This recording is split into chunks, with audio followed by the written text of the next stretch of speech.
Well, hello there. My name is Patricia King, and I am a professional life coach. And I want to help you come into the fullness of what God has for your life. And, so often we find that there's this great potential within people, but they just are spinning wheels. They're just struggling through life, not knowing who they are, not knowing how to reach their target. In fact, they haven't even got it defined. So today, I want to, as a little life coaching tip, give you a little teaching, a little mentoring on the power of vision. And in Proverbs 29:18, it actually says that without a vision, the people perish. You'll notice that in the scriptures, God uses the prophetic a lot because the prophetic actually gives people something to believe in that's coming. It's really important that not only do we know God in the present and live with Him in the present, but that we're able to see what He has for us in the days to come, and that we can partner with Him for that we can identify even our own dreams, our own visions, our own desires. It says in the Bible that He will give us the desires of our heart, but if we don't have those desires defined, how can He meet those desires? He wants to partner with you as much as you want to partner with Him.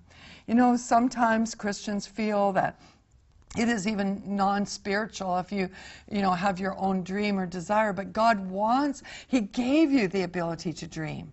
He gave you the ability to dream big, actually. He wants you to, because He made you in His image and likeness. He didn't want just those that would be like working like a computer or a robot where you just program it in, push a button and it does it. He wanted you to have the expression of your will, your desires, your love, your longings, so that He could partner with you and meet those longings. And of course, when we're walking with God and we love God and we're in fellowship with Him, all of our desires in that will be in tune. They'll be in oneness with what would be good for the kingdom advancement or enhancement of our relationship with Him. Because when you hang out with Him, you can't help but just take on His heart and His thinking, His perspective. So in this little tip that I'm giving you today, it's with the understanding that you know that everything good comes out of your relationship with Him, that He has given you through His Son, Jesus Christ. So let's talk about the power of vision and the power of dream. It is important for you to have a dream or a desire within you. If you do, then you can target it. You're not just going through life just spinning wheels. In fact, they've done many surveys showing that people that did not have a clear, well-defined goal, that they were just spinning wheels and never really accomplished very much. But when they did surveys on highly successful people, they discovered that not only did they have a dream or a clear, well-defined desire, they also had a plan of action. They were able to implement it. They had it written down. They were able to verbalize it. So the stronger and more defined your dream and desire is, with the plan of action to accomplish it, the better chances you have of being successful in that. It's just the nature of dreaming. So let's talk about the power of dream today. And what I use is an acronym for the word DREAM, D-R-E-A-M, which refers to a vision or a goal that you can set before you. And the first point is D, for define. Make sure that your dream or your vision is clear, very well defined, and make sure it's specific enough that you can do it. I mean, it's okay to have a big vision, but chances are you can't just eat that whole vision at once. So, a lot of times I'll have a big vision. Like, for example, one of my visions is to annihilate the sex trafficking, right? In my generation, I want to see it annihilated. That's a great vision to have.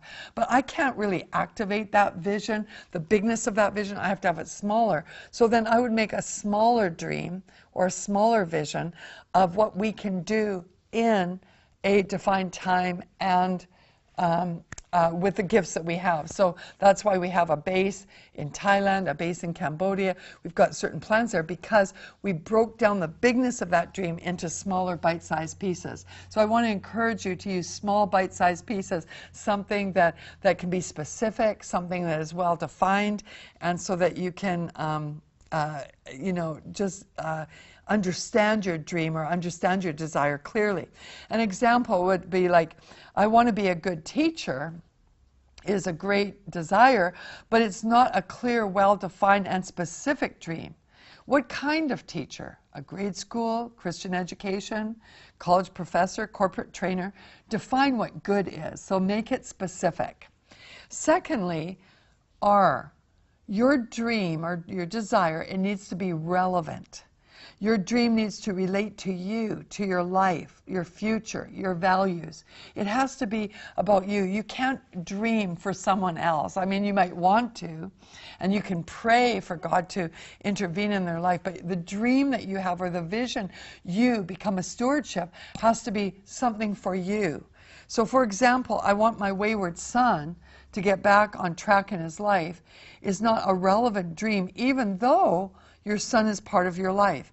A relevant dream that includes your son might be described like, I want to build a meaningful love relationship with my son that will have positive effects on his life and choices. You see the difference? The latter points that I made refers to what your desire is for you. So make it relevant for you. Number 3, the E, is for expected end. In other words, have a target. What is the goal of your dream? Describe your intended expected end. Like, don't just have a nebulous thing, well, I'd like this to happen or that to happen. It has to have, what does it look like at the end? When you complete it, what does it look like so that you can identify that?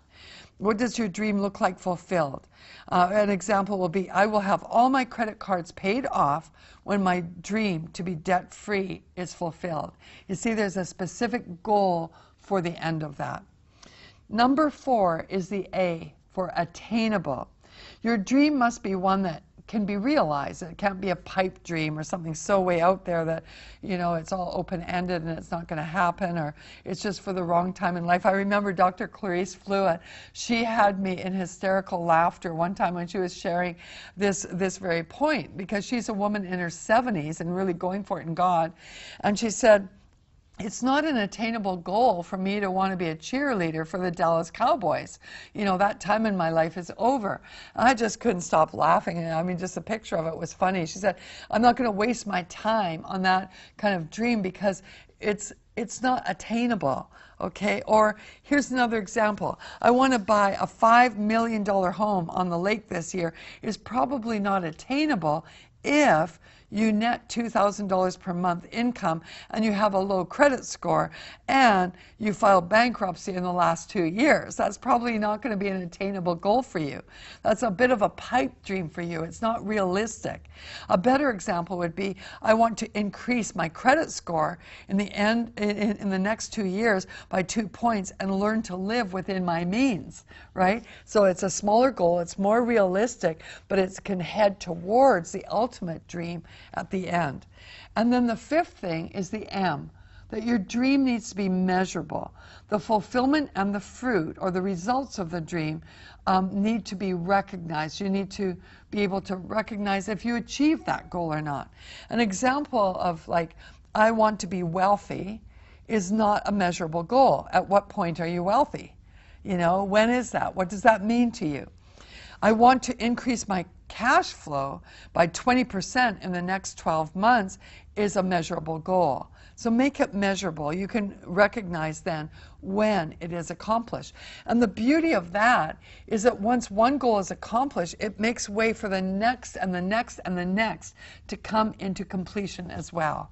Once you get on the roll with this, you will be able to create and create and create because of the realm and the atmosphere that you're creating through these measurable goals. Now, we have lots of coaching training on patriciakinglifecoach.com. Just go there and you can get all of our courses that are online, and there's lots of good teaching there that'll give you more tips. But God wants your life to be the very best that it can be. It begins with having vision. Without a vision, you're just spinning wheels. You're just going from one day to the next. Grab hold of a vision and live big.